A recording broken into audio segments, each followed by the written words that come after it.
त्या दिवशी संपूर्ण गावात एक चर्चा होती. वैशालीला सासूने घराबाहेर काढलं. वैशालीने डोळ्यातले अश्रू पुसले, आपल्या 5 वर्षाच्या मुलीला हात घट्ट धरला आणि घराच्या उंबरठ्याकडे शेवटची नजर टाकली. त्या घरात तिने 8 वर्ष संसार केला होता. प्रत्येक भिंतीवर तिच्या कष्टांच्या आठवणी होत्या. पण आज त्या घरात त्याच्यासाठी जागा उरली नव्हती. सासू कमलाबाई दारात उभ्या होत्या. या घरात पुन्हा पाय ठेवू नकोस. आमच्या मुलाचं आयुष्य तू खराब केलंस. वैशाली शांतपणे म्हणाली, आई मी काही चुकीचं केलं नाही. गप्प बस. तुझ्यासारख्या मुलीला सून म्हणून आणणं हीच आमची चूक होती. इतक्यात नवरा संदीपही बाहेर आला. त्याने एकदाही पत्नीच्या डोळ्यात पाहिलं नाही. वैशालीला वाटलं आता तरी तो तिची बाजू घेईल. पण तो म्हणाला, वैशाली, आई जे म्हणते तेच योग्य आहे. तू इथून निघून जा. ते शब्द ऐकताच तिचं हृदय तुटलं. तिने शेवटचा प्रश्न विचारला, संदीप, 8 वर्षाच्या आपल्या नात्याची एवढीच किंमत होती? संदीपने उत्तर दिलं नाही. वैशालीने मुलीला उचललं आणि घर सोडलं. रस्त्यावर चालताना तिच्या मनात हजारो प्रश्न होते. राहायचं कुठं, खायचं काय, मुलीला शिकवायचं कसं? गावच्या बसस्थानकावर ती बसली होती. तेवढ्यात एक वृद्ध महिला तिच्याजवळ आल्या. बाळ, का रडतेस? वैशालीने सगळं सांगितलं. त्या महिलांनी तिच्या डोक्यावर हात ठेवला. देव अन्याय सहन करत नाही. आज तू हरली आहेस असं वाटतंय, पण उद्या तुझाच विजय होईल. त्यांनी आपल्या संस्थेत काम देण्याची तयारी दाखवली. वैशालीने अश्रू पुसले. मी कोणतंही काम करेल, पण माझ्या मुलीचं भविष्य अंधारात जाऊ देणार नाही. त्या दिवसापासून तिच्या नव्या आयुष्याची सुरुवात झाली. सकाळी ती संस्थेत काम करू लागली आणि रात्री शिवणकाम करून थोडेफार पैसे कमवू लागली. तिची मुलगी अन्वीही आईचे कष्ट पाहून लहानपणापासून समजूतदार झाली. दुसरीकडे कमलाबाई आणि संदीपला वाटलं होतं की वैशालीशिवाय त्यांचं आयुष्य अधिक सुखाचं होईल. पण नियतीने त्यांच्यासाठी काहीतरी वेगळंच लिहून ठेवलं होतं. काही महिन्यातच संदीपचा व्यवसाय तोट्यात गेला. कर्जाचा डोंगर वाढू लागला आणि घरातली आनंद नाहीसा झाला. कमलाबाईच्या चेहऱ्यावरची गर्वाची छटा दिवसेंदिवस कमी होत होती. त्यांना अजूनही वाटत होतं की या सगळ्याला कारण वैशालीच आहे. पण सत्य काही वेगळंच होतं आणि ते सत्य समोर आल्यानंतर त्यांच्या आयुष्यात असा मोठा बदल होणार होता ज्याची कल्पना त्यांनी कधीच केली नव्हती. काळ पुढे सरकत होता. वैशालीनेही कधीही मागे वळून पाहिलं नाही. संस्थेत ती मनापासून काम करू लागली. तिचा प्रामाणिकपणा, मेहनत आणि नम्र स्वभाव पाहून संस्थेच्या संचालिका सुमित्राताईंनी तिला अधिक जबाबदारी दिली. काही महिन्यातच ती इतर महिलांना शिवणकाम शिकवू लागली. तिचं उत्पन्न वाढू लागलं. मुलगी अन्वी चांगल्या शाळेत जाऊ लागली. आईच्या कष्टाची जाणीव असल्यामुळे ती अभ्यासातही हुशार होती. दुसरीकडे संदीपच्या आयुष्यात संकटं वाढत होती. व्यवसाय पूर्णपणे बंद पडला. बँकेचं कर्ज फेडण्यासाठी घरातील दागिने विकावे लागले. रोज घरात भांडण सुरू होती. कमलाबाईंचा स्वभाव मात्र तसाच हट्टी होता. त्या प्रत्येक गोष्टीसाठी इतरांनाच दोष देत होत्या. एक दिवस कर्ज वसूल करणारे अधिकारी थेट घरी आले. त्यांनी स्पष्ट सांगितलं, 1 महिन्याच्या आत पैसे भरले नाहीत तर हे घर जप्त होईल. हे ऐकून संदीपच्या पायाखालची जमीन सरकली. तो पूर्णपणे खचून गेला. त्याच रात्री त्याला वैशालीची आठवण आली. तिच्या येण्यापासून घरात कधीच पैशाची अडचण नव्हती. ती खर्च जपून करायची, घर सांभाळायची आणि प्रत्येक संकटात खंबीरपणे उभी राहायची. पण त्याने आईच्या शब्दांवर विश्वास ठेवून स्वतःचं सुख स्वतःच नष्ट केलं होतं. दुसऱ्या दिवशी कमलाबाई मंदिरात गेल्या. तिथे गावातील काही महिला वैशालीचं कौतुक करत होत्या. आपल्या संस्थेत वैशालीमुळे किती गरीब महिलांना रोजगार मिळाला आहे. तिच्यासारखी सून मिळणं म्हणजे भाग्यच. हे शब्द कमलाबाईच्या कानावर पडले. त्यांच्या मनात पहिल्यांदाच अपराधीपणाची भावना जागी झाली. पण अहंकार अजूनही पूर्णपणे संपला नव्हता. त्या शांतपणे घरी परतल्या. त्या रात्री त्यांना झोपच लागली नाही. वारंवार वैशालीचे अश्रूंनी भरलेले डोळे त्यांना आठवत होते. त्याचवेळी दुसरीकडे वैशालीच्या आयुष्यात एक मोठी आनंदाची बातमी येणार होती आणि हाच आनंद पुढे कमलाबाईंच्या आयुष्याला कायमचं बदलून टाकणार होता. दुसऱ्या दिवशी सकाळी संस्थेत एक मोठी बैठक आयोजित करण्यात आली होती. जिल्ह्यातील अनेक उद्योजक आणि सामाजिक संस्थांचे प्रतिनिधी उपस्थित होते. सुमित्राताईंनी सर्वांसमोर वैशालीची ओळख करून दिली. आज आमच्या संस्थेचं यश जर कोणामुळे असेल तर ते वैशालीमुळे. स्वतःवर संकट कोसळूनही तिने हार मानली नाही. आज 100हून अधिक महिलांना ती स्वतःच्या पायावर उभं राहायला शिकवत आहे. संपूर्ण सभागृह टाळ्यांच्या गजराने दुमदुमलं. वैशालीच्या डोळ्यात आनंदाश्रू आले. कार्यक्रमानंतर एका मोठ्या उद्योग समूहाने संस्थेला आर्थिक मदत जाहीर केली आणि त्या प्रकल्पाची प्रमुख म्हणून वैशालीची निवड केली. तिचा पगार अनेक पटींनी वाढला. आता तिच्या आयुष्यात स्थैर्य येऊ लागलं होतं. अन्वीही शाळेत पहिली येत होती. आईच्या संघर्षाची गोष्ट ऐकून शिक्षक तिचे कौतुक करत होते. दुसरीकडे संदीपच्या घरावर बँकेने जप्तीची नोटीस लावली. गावभर ही बातमी वाऱ्यासारखी पसरली. जे लोक पूर्वी कमलाबाईंची स्तुती करत होते तेच आता त्यांच्यापासून दूर जाऊ लागले. कर्जदार रोज दार ठोठावत होते. एक दिवस संदीपने शेवटचा प्रयत्न बनवून आपल्या मित्रांकडे मदत मागितली, पण सर्वांनी नकार दिला. तो पूर्णपणे निराश झाला. घरी परतल्यावर त्याने कमलाबाईंना विचारलं, आई, आपण वैशालीशी खूप मोठा अन्याय केला ना? कमलाबाई काही क्षण शांत राहिल्या. त्यांच्या डोळ्यात पाणी आलं. त्यांनी पहिल्यांदाच मान खाली घातली. हो बाळ, माझ्या अहंकारामुळे मी आपलं घर उद्ध्वस्त केलं. हे शब्द बोलताना त्यांचा आवाज थरथरत होता. त्याच रात्री बँकेच्या अधिकाऱ्यांनी अंतिम सूचना दिली. दुसऱ्या आठवड्यात घराचा ताबा घेतला जाणार होता.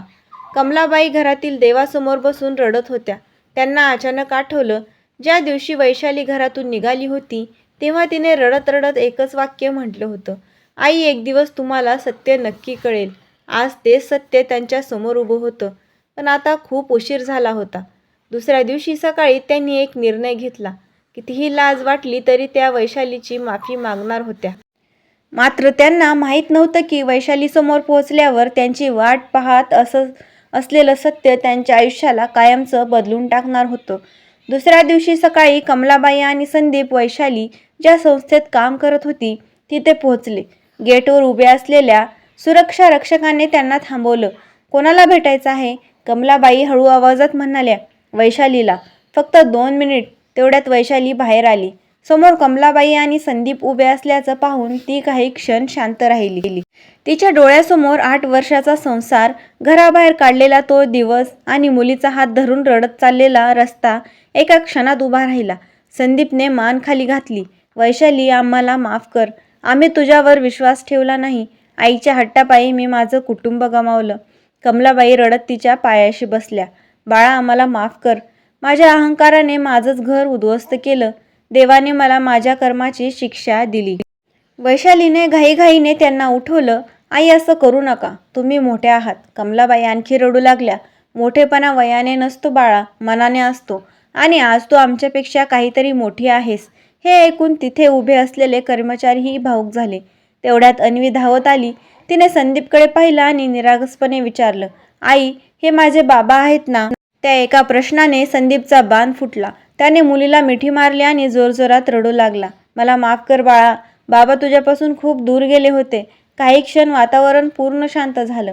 वैशालीने सर्वांना कार्यालयात बसवलं. संदीपने घरावर आलेल्या जप्तीची, कर्जाची आणि झालेल्या नुकसानीची संपूर्ण कहाणी सांगितली. वैशाली शांतपणे ऐकत होती. तिच्या मनात राग नव्हता, पण जुन्या जखमा अजूनही ताज्या होत्या. काही वेळाने ती म्हणाली, मी तुमची आर्थिक मदत करू शकते, पण एक अट आहे. कमलाबाई आणि संदीप आश्चर्याने तिच्याकडे पाहू लागले. आजपासून या घरात कोणाचाही अपमान होणार नाही. सून ही मुलगीच असते हे तुम्ही मनापासून स्वीकाराल आणि कोणत्याही स्त्रीच्या स्वाभिमानाशी पुन्हा कधी खेळणार नाही. कमलाबाईंनी दोन्ही हात जोडले. मी वचन देते बाळा, माझ्या आयुष्यात पुन्हा अशी चूक कधीच होणार नाही. वैशालीने हसत होकार दिला. पण त्या क्षणी संस्थेच्या कार्यालयात एक अनोळखी व्यक्ती आली. त्याच्या हातात काही जुनी कागदपत्र होती. तो थेट कमलाबाईसमोर उभा राहिला आणि म्हणाला, माफ करा, पण तुमच्या घराबद्दल एक असं सत्य आहे जे आजपर्यंत कोणालाच माहीत नाही. त्या शब्दांनी सगळे स्तब्ध झाले. कार्यालयात एकदम शांतता पसरली. त्या अनोळखी व्यक्तीने हातातील फाईल टेबलावर ठेवली आणि म्हणाला, माझं नाव अभय देशमुख आहे. मी वकील आहे. अनेक वर्षापूर्वी तुमच्या गावातील दिव्यंगत दत्तात्रय पाटील यांनी माझ्याकडे काही कागदपत्र ठेवली होती. ती योग्य वेळ आल्यावर कमलाबाईंना द्यायची अशी त्यांची शेवटची इच्छा होती. कमलाबाई आश्चर्याने त्याच्याकडे पाहू लागल्या. अभयने फाईल उघडली आणि एक जुनी नोंदणीची कागदपत्र त्यांच्या हातात दिली. ती वाचताच कमलाबाईंच्या हाताला थरथर सुरू झाली. त्या घराचा मूळ मालक त्यांचे दिव्यंगत पती नव्हते, तर वैशालीचे वडील होते. अनेक वर्षापूर्वी आर्थिक अडचणीत असताना वैशालीच्या वडिलांनी कमलाबाईंच्या पतीला ते घर अत्यंत कमी किमतीत विकलं होतं. पण त्या व्यवहारासोबत त्यांनी एक अट लिहून ठेवली होती. जर कधी माझ्या मुलीचं या घरात लग्न झालं तर या घरात तिचा सन्मान कायम राखला जाईल. तिच्यावर अन्याय झाला तर हे कागदपत्र बाहेर काढावं. हे वाचताच कमलाबाईंच्या डोळ्यासमोर अंधार पसरला. त्या खुर्चीतच बसल्या. संदीप अवाक झाला. वैशालीलाही या गोष्टीची कल्पना नव्हती. तिच्या डोळ्यात अश्रू आले. अभय पुढे म्हणाला, तुमच्या वडिलांनी मला सांगितलं होतं, माझ्या मुलीला मालमत्तेपेक्षा सन्मान हवा आहे. जर तिच्यावर कधी अन्याय झाला तर हे कागद तिच्यासमोर आणा. पण निर्णय तिचाच असेल. हे ऐकताच वैशालीला आपल्या वडिलांची आठवण झाली. त्यांच्या प्रेमाची खरी खोली आज तिला समजली. कमलाबाई रडत तिच्यासमोर आल्या. बाळा, आम्ही तुझा सन्मानच नाही केला, आम्ही आमचं माणूसपण हरवलं. आज तू शिक्षा केलीस तरी आम्ही पात्र आहोत. संदीपनेही हात जोडले. मी नवरा म्हणून अपयशी ठरलो. तू फक्त मला माफ केलंस तरच मी स्वतःला माफ करू वैशाली काही क्षण शांत राहिली. तिने डोळे पुसले आणि म्हणाली, माझ्या बाबांनी मला सूड घ्यायला नाही तर माणुसकी शिकवली आहे. मला घर नको, संपत्ती नको. मला फक्त इतकंच हवंय की आजपासून कोणत्याही सुनेला तिच्या स्वाभिमानासाठी घर सोडावं लागू नये. तिचे शब्द ऐकून तिथे उपस्थित प्रत्येकाच्या डोळ्यात पाणी आलं. कमलाबाईंची तिचे हातात घेतले आणि म्हणाल्या, आजपासून तू माझी सून नाही, माझी मुलगी आहेस.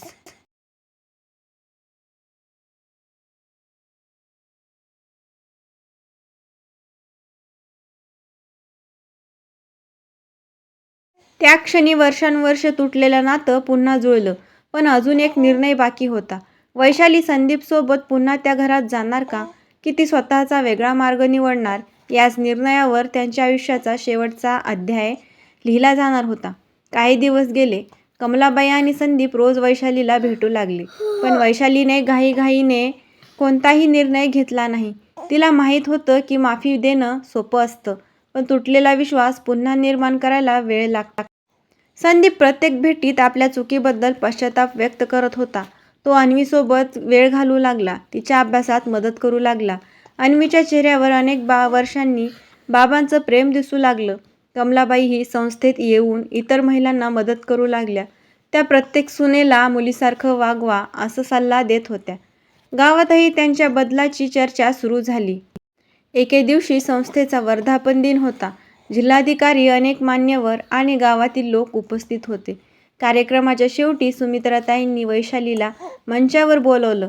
आज आम्ही एक अशा महिलेचा सन्मान करत आहोत, जिने दुःखाला पराभव न मानता त्यांचं सामर्थ्यात रूपांतर केलं. संपूर्ण सभागृह टाळ्यांच्या कडकडाने दुमदुमलं. वैशालीला स्वाभिमानी महिला पुरस्कार देण्यात आला. पुरस्कार स्वीकारल्यानंतर तिने भाषण सुरू केलं. माझ्या आयुष्यात खूप वाईट दिवस आले. मला घराबाहेर काढलं गेलं.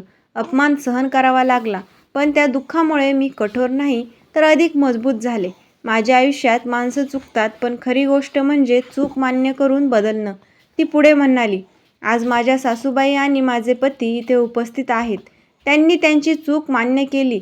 हेच त्यांचं मोठेपण आहे. मी त्यांना मनापासून माफ केलं आहे. हे ऐकताच कमलाबाईंच्या डोळ्यातून आनंदाश्रू वाहू लागले. संदीपनेही डोळे पुसले. कार्यक्रम संपल्यानंतर वैशालीने सर्वांसमोर एक निर्णय जाहीर केला. मी पुन्हा त्या घरात जाणार आहे, पण सून म्हणून नाही, त्या घरची मुलगी म्हणून. त्या घरात आता कोणावरही अन्याय होणार नाही, हा माझा विश्वास आहे. संदीप, कमलाबाई आणि अन्वी यांनी तिला मिठी मारली. उपस्थित लोकांनी उभं राहून टाळ्या वाजवल्या. काही महिन्यानंतर ते घर पुन्हा हसण्याने भरून गेलं. कमलाबाई स्वतः गावातील महिलांना सांगू लागल्या, सून ही परकी नसते, ती आपल्या मुलीसारखीच असते. अहंकाराने घर तुटतात आणि प्रेमाने घर पुन्हा उभी राहतात.